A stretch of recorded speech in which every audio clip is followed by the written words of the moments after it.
وَلَقَدْ يَسَّرْنَا الْقُرْآنَ لِلذِّكْرِ فَهَلْ مِن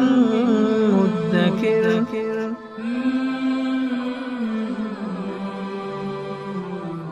سورہ آل عمران آیت نمبر 155۔ اعوذ باللہ من الشیطان الرجیم، بسم اللہ الرحمن الرحیم۔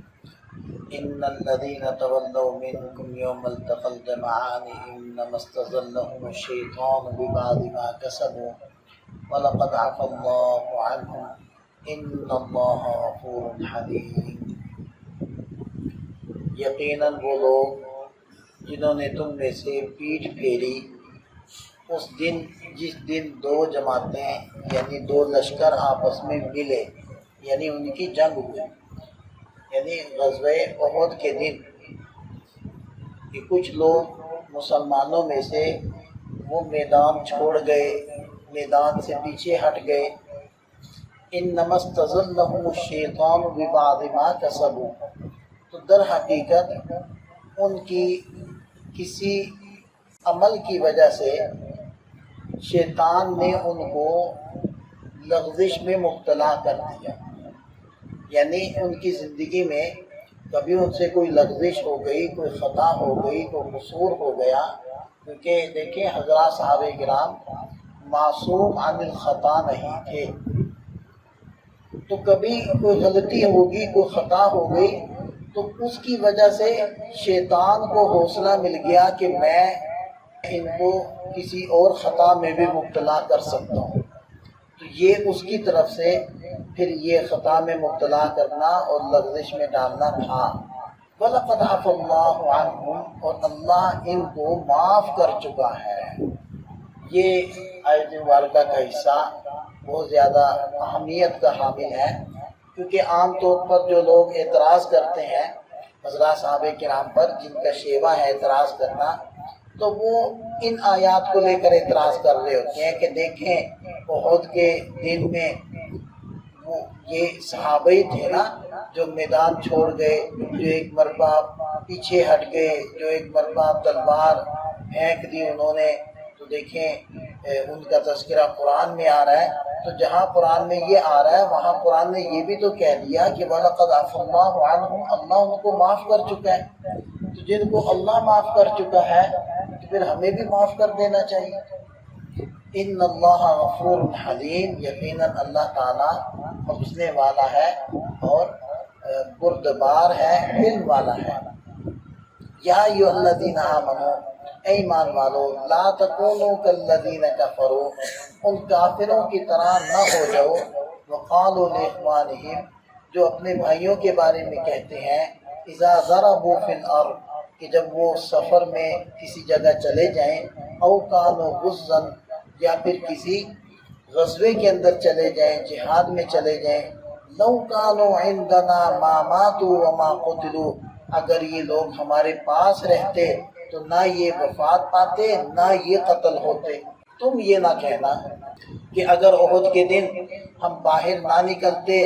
دفاعی پوزیشن اپناتے، آمنے سامنے ہو کر نہ لڑتے، یہ ہو جاتا وہ ہو جاتا، یہ مت کہا کرو۔ جو اللہ کی تقدیر میں تھا، جو اس نے چاہا وہ ہو گیا۔ ایک اور حدیث پاک میں آتا ہے کہ فَإِنَّ لَوْ تَفْتَحُ عَمَلَ الشَّيْطَانِ،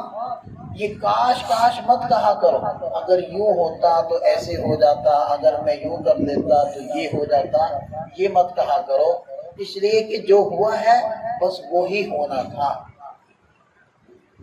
یہ عقیدہ تقدیر کے خلاف ہے کہ ایسا ہوتا ویسا ہوتا، اس سے کیا فائدہ ہوگا؟ لیجعل اللہ ذلک حسرۃ فی قلوبہم، ان کی اس بات سے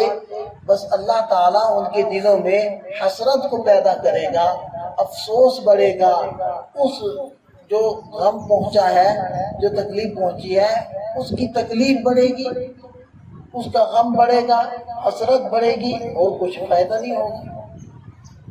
واللہ یحیی و یمیت، اللہ زندہ کرتا ہے اور اللہ ہی موت دیتا ہے۔ واللہ بما تعملون بصیر، جو کچھ تم کرتے ہو وہ دیکھتا ہے، اس کی نظر میں ہے، اس کے علم میں ہے، لہذا جب موت دینے والا، زندگی دینے والا وہ ہے تو اس کی مرضی ہے، وہ غزوے میں لے جا کر موت دے دے، بستر پر موت دے دے، جہاں بھی دے دیں. وَلَئِنْ قُتِلْتُمْ فِي سَبِيلِ اللَّهِ أَوْ مُتُّمْ لَمَغْفِرَةٌ مِّنَ اللَّهِ وَرَحْمَةٌ خَيْرٌ مِّمَّا يَجْمَعُونَ. اور اگر تم اللہ کے راستے میں شہید ہو جاؤ یا وفات پا جاؤ تو اللہ کی طرف سے مغفرت بھی ملے گی اور رحمت بھی ملے گی، جو ان ساری چیزوں سے بہتر ہے جس کو یہ لوگ جمع کرتے ہیں. اگر 5 سال رہ لیتے اور زندہ، 10 سال اور زندہ رہ لیتے تو بھئی کیا کر لیتے، تھوڑی سی دنیا اور سمیٹ لیتے اور پھر اس کو دنیا میں ہی چھوڑ کر چل بستے. دنیا سے جانا تو تھا، اب مرنا بھی یقینی ہے. اب اگر اللہ کے راستے میں مر گئے یا قتل ہو گئے تو مغفرت بھی مل گئی اور اللہ کی رحمت خاصہ بھی مل گئی، تو یہ ساری نعمتیں مل گئی اور مرنا تو یقینی تھا. وَلَئِن مُتُّمْ أَوْ قُتِلْتُمْ لَإِلَى اللَّهِ تُحْشَرُونَ. اور اگر تم وفات پا جاؤ یا قتل کر دیے جاؤ تو اللہ کی طرف تو تم سب کو لوٹایا جائے گا، اسی کے پاس جمع کیا جائے گا، تو اس کے پاس تو جانا ہی جانا ہے. تو کیا ہی اچھا ہو کہ یہ زندگی اللہ کے لیے قربان ہو جائے اور اللہ کے لیے کام آ جائے، اس کے دین کی سربلندی کے لیے، اس کے کلمہ کے اعلاء اور پھیلانے کے لیے اگر یہ زندگی کام آ جائے اور اس کے راستے میں ہی موت آ جائے تو اس سے بڑی سعادت کیا ہو. تو مرنا تو یقینی ہے